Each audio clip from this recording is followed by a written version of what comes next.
আজ একটা পাগল আমার জন্য অনেকগুলো গিফট নিয়ে এসেছিলো। দেখতে থাকো কী কী নিয়ে এসেছিলো।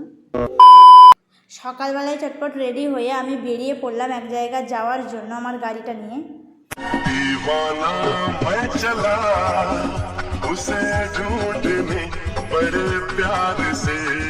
তারপরে এখানে একজন তার বাবা তার ছেলেকে স্কুলে দিতে যাচ্ছিল। ছোটোবেলায় আমাদেরও পাপা আমাদেরকে এইভাবে স্কুলে দিয়ে এসেছে, ওই দিনগুলো খুব মিস করি এখন। ফাইনালি আমার বন্ধুটা চলে এসেছে, আমার বন্ধু প্লাস আমার ক্যামেরাম্যান। সে আমার জন্য অনেক কিছু নিয়ে এসেছিল, আমার খুব খুব পছন্দ হয়েছে। থ্যাংক ইউ তোমাকে আমার জন্য এত কিছু আনার জন্য। আর তাকে বললাম তুমি নিয়ে এসছো তুমিই পরিয়ে দাও, বাট সে চেষ্টা করলো, পারলো না, তাই আমি নিজেই পরে নিলাম। আমার খুব পছন্দ হয়েছে তোমার জিনিসগুলো। আর সে আমার জন্য কানের দুলও নিয়ে এসেছিলো, কানের দুলটাও খুব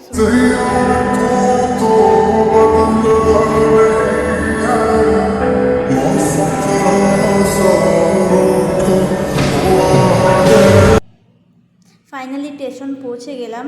নেক্সট ব্লগে বলে দেবো কোথায় গিয়েছিলাম।